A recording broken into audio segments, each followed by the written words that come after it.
Ndabona mukije mwese muriko murakurikira ibiganiro vya televiziyo Renaissance n'umwanya w'amakuru muri w'ikirundi amakuru tugira duhere mu bijanye n'agateka kazi na muntu abantu 1859 barishwe abandi bagera ku 515 barabugwa irengero mu myaka itatu iheze hadutse ubwimo rwa politike mu Burundi ivyo biharuro tubisanga mu cegeranyo c'ishirahamwe ry'agateka ashaka niko yagize arongoye umuhari iteka yemeza ko ijana na 48 muri abo bishwe bagandaguwe muri uno mwaka igihe hariko haba imyamamazo yo gushaka guhindura ibwirizwa shingiro tumukurikire gushika itariki 25 z'ukwezi k'umunani ry'iteka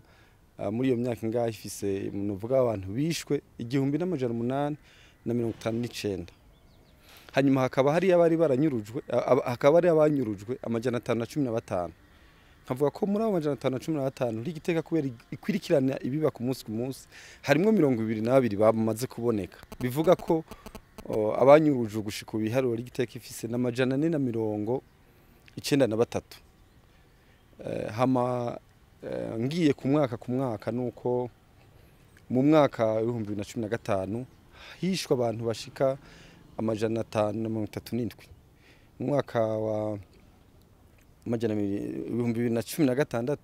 hishwa abantu bashika amajana 583 mwaka wa 2017 hishwa abantu amajana 56 uno mwaka gushika itariki 25 z'ukwezi k'umunani tumaze kuronka igitigiri c'abantu bashika amajana 283 bishwe muri umvira muti ni yahe novuga ibihe habaye ubwicanyi burengeje nohera kuri uyu mwaka hishwe umwaka igice cyambere cy'umwaka novo ca kabiri cy'umwaka kirimwo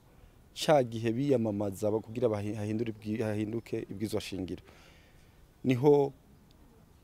hishwe abantu bashika 148 mu mezi atatu vyumvikana ko ari abantu benshi aha sinyo kuyobagiza umwaka wa 2015 2016 tumwumvise ivyo biharuro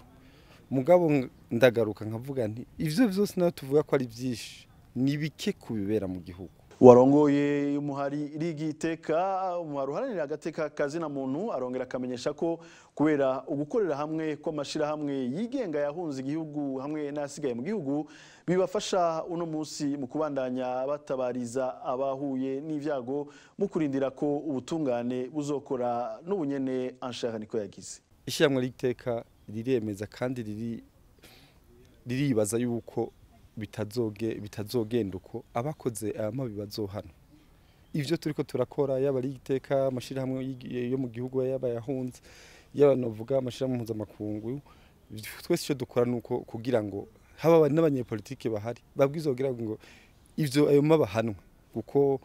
muri kahise birerekana ko aya maguma yose agumagaruka haciye imyaka ingahe vyerekana yuko amabi yabaye ntahana rero muri ry'iteka turizeye ko bitazoba nk'ivyabaye hambere abo bantu bazohanwa impera n'imperuka hama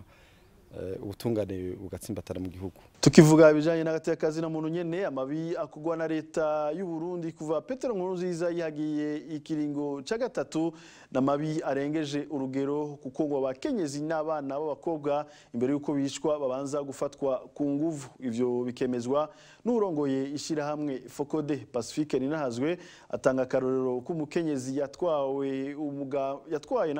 yatwara nako umugambwe Frodebu mu ntara ya Bujumbura yafashwe abantu barorera akugwa impuzu zose imbere y'umwana wiwe mu nyuma atogwa ari kiziga tega amatwi Pacifique ninahazwe oza ku bakenyezi banyurujwe n'ibintu usanga biteye agahinda kuko abakenyezi bagira ibyago by'ubwoko bubiri iruhande yuko banyuruzwa nkuko abagabo banyuruzwa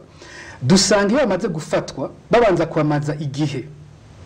bakorerwa amabi atagira izina rimwe na rimwe dutinya no kwandika muri raporo dukora kuko gufata nk'umuryango ukawubwira ko umuvyeyi w'abana yagiye gufatwa ku nguvu indwi zingahe n'ibintu usanga birengeje hariho amabi adasanzwe abakenyezi bakorerwa bamaze gufatwa bagapfungwa ahantu hatazwi imbere yuko bajya kugandagurwa ibintu biteye agahinda turafise ubuyobozi bwinshi bw'abakenyezi bagiye barafatwa hariho nk'amazina akunda kugaruka uwo twebwe twakoze ku bwa mbere n'uwitwa Christa Benigni rakoze yari yaragize uruhara rukomeye mu myerekano abantu baribuka igihe abakenyezi bashika mu gisagara ca Bujumbura bagiye kugira imyerekano uwo mukenyezi yari muri bajya mubona bashoboye gushika hagati muri ville yari urongoye umugambwe utwara abakenyezi umugambwe Frode mu ntara ya Bujumbura rirara uwo yafashwe abantu barorera itariki 29 z'ukwezi kwa 12 mu 2015 afatwa n'umuhisi leta na Colonel Darius Kurakure amutwara mu iperereza mu Ngagara twumvise ko umukenyezi yakorewe ibintu bitagira izina bamupfunga indwi zibiri ngo kumutangano mu nyuma baja kumwicira muri Bujumbura rirara hari umukenyezi wundi yagiriwe nk'ivyo kumutakura yitwa Berize Ntakarutimana uyu n'umukenyezi yakunda kuba ariko aravyina mu gihe cy'imyerekano uyu yafashwe n'umukapiteni azwi w'umusirikare yitwa Prudane Zimana amusanga mu rupangu saa 9 y'ijoro abasirikare bamwambura impuzu imbere y'umwana wiwe baramutwara ababanyi base bariko hagati mu mujanye huyu wa mukapiteni avuga ati mukunda kutubeshera ngo twe turabicanyi tugiye kumubaza mu nyuma turamagarukanira mu mubone kuva mu kwezi kwa mbere 2016 Berize Ntakarutimana nta numwe arasubira kumukubita ijisho hari ejo bundi Theodezi ahishakiye batazira imencuti hari Rehema Kaneza bafashwe nkuko amakuru dufise nuko bakijwe mu iperereza nabo nyine bagiriwe nabi gushika ubu nta numwe arashobora gutora irengero ryabo ivyo byabaye mu kwezi kwa kabiri uyu mwaka wa 2018 hari ahandi usanga mbere hafashwe urugo nko kuri Emeline Ndayishimiye n'umushinga nawe Alexis Nkunzimana bafatiwe hamwe gushika uyu munsi ntawuzi irengero ryabo ayo mari akorerwa abakenyezi aratubabaza gose turi igihugu ubundi no mu bihe by'intambara kera ata muntu yubahuka kurasa umukenyezi cyarazira ariko tugeze ku rwego iyo aho bararasa gusa byo bayi bisanzwe ku rwego gufata umukenyezi umuvyeyi umupfasoni mushiki w'abantu ukamufata ukamufunga ahantu hatazwi indwi nyinshi umukorera ivyo wishakiye ivyo bihejeje waramwononye waramugize nabi ukaca ugenda ukagandagura abiwe ntibapfe babonye uyu muntu n'ikiziga ciwe bagishize warongoye shiramwe Fokode akemeza kandi ko amabi akugwa mu Burundi hanini akugwa n'inzego z'umutekano abajejwe iperereza be n'urwaruka rw'imbonera kure ibi bikaba babikora bahawe uruhusha n'umukuru w'igihugu Petero Nkurunziza n'ubunyene dukurikire Pacifique nini nazwe ubuzi imbere mu guhiga abantu n'urwego rw'iperereza hakacakurikira urwego rw'ipolisi hakaza urwego rwa gisirikare hakaba kandi garde présidentielle abasirikare bacunga umukuru w'igihugu n'abapolisi bacunga umukuru w'igihugu abo bari imbere gose mu bantu ariko barakora ivyo bintu hamwe rero n'imbonera kure mu maraporo twagiye turakora muri enquête twakoze ico twabonye nuko hariho inzego vy'ukuri zitegura inyuruzwa by'abantu muri izo nzego doje kuvuga hari nk'inzego novuga ziri hagati abategetsi bo hagati usanga kenshi ari abantu bajeje nk'iperereza ubujejwe iperereza mu gisirikare ukunda kuvuga no witwa Inyase Sibomana ubujejwe iperereza mu gipolisi hari ubujejwe iperereza ku kirimba ca Petero Nkurunziza Noyere Banyezako hari kandi ubujejwe iperereza ryo hagati mu gihugu mu biro vy'iperereza SNR abo bantu uko twebwe amatohoza yacu atubwira niwe bahura uko indwi iheze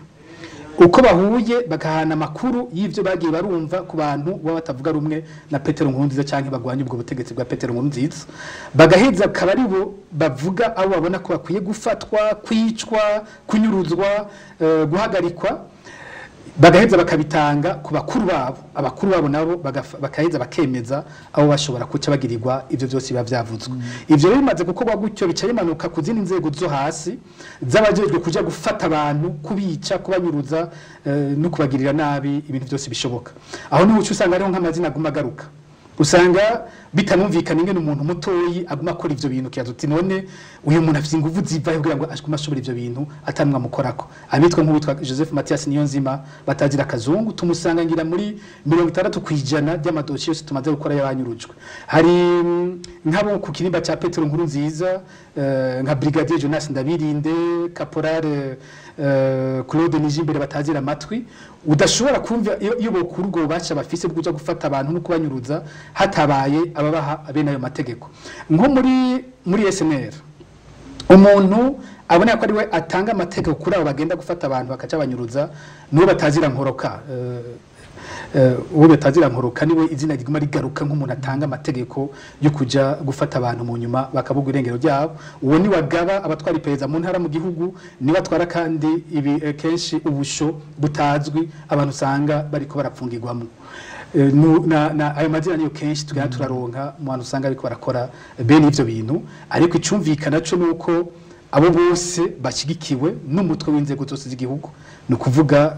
Petero Nkurunziza. Dusozerano makuru tuvuga ibijanye n'imico n'akaranga aho urwaruka rw'abarundi gushize hamwe mu buhungira aho ruri mu gihugu cy'u Rwanda rushinga umugwi ndangakaranga w'abatimbo himbaza. Uwo mugwi ukaba ubafasha kuzigama akaranga kabo, ukanabafasha no kubaho mu buzima bw'ubuhungiro babicishije mu biteramo bitandukanye. Ino nkuru twayiteguriwe na mugenzi wacu Darlene Irakoze. Turi Kicukiro umurenge wa Gatenga mu kigo Don Bosco ahabera imyimenyerezo y'abatimbo bahurikiye mu mugwi ndangakaranga himbaza.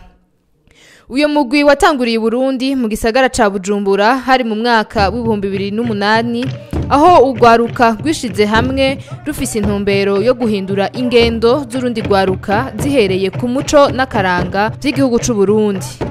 Intureka zo mu mwaka w'2015 zitanguye bamwe muri uwo mugwi barahunze. Umwe muri bo ariwe Yannick Niyonzima ari nawe atunganya imyimenyerezo muri uwo mugwi yiyumvira gutanguza ishami ryayo afashanya n'urundi rwaruka rwari mu yindi migwi indangakaranga y'Ibujumbura. Iyo myimenyerezo misi yose itanguzwa n'igisabisho. Siko turi beza ndetse tuko twabyiza ko urukundo tudasanzwe kuri twebwe turagwaye icubahiro ndetse no kwa turi ngaho warubizi kandi wese wanakiba tugwaye n'akanya komeza wari natwe. Iyo bari mu myimenyerezo baba bari mu munezero ntangere bakabikorana ubwira.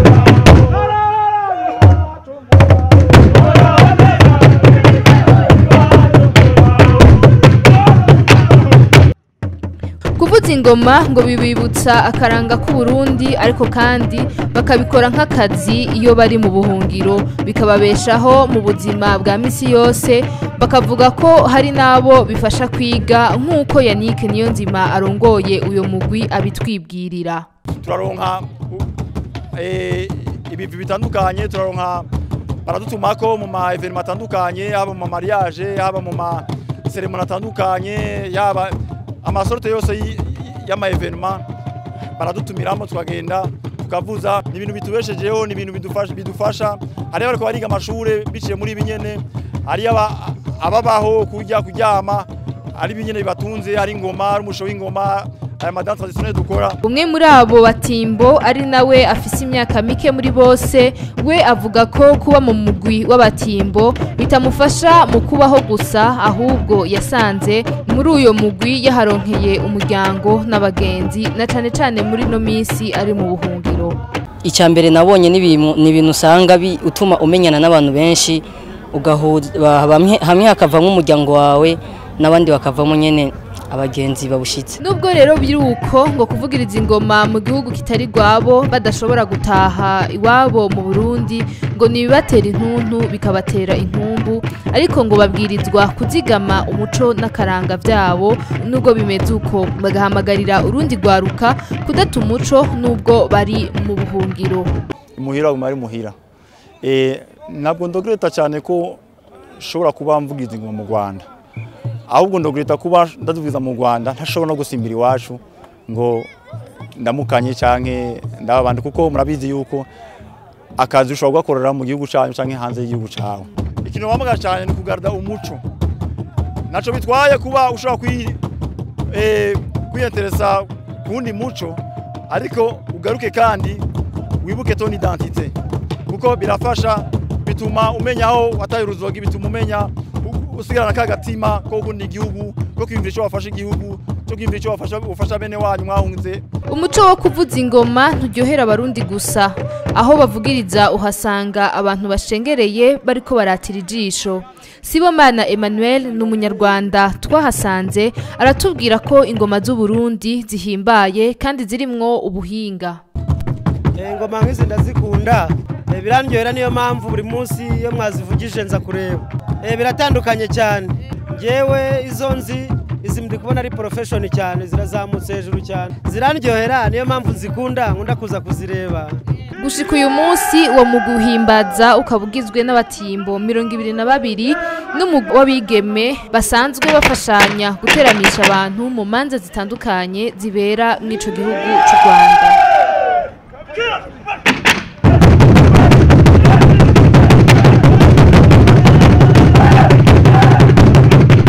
Ni hano rero amakuru twabateguriye cyose yasozera reka nabashimwe mwese mariko muradukurikira naho butaha.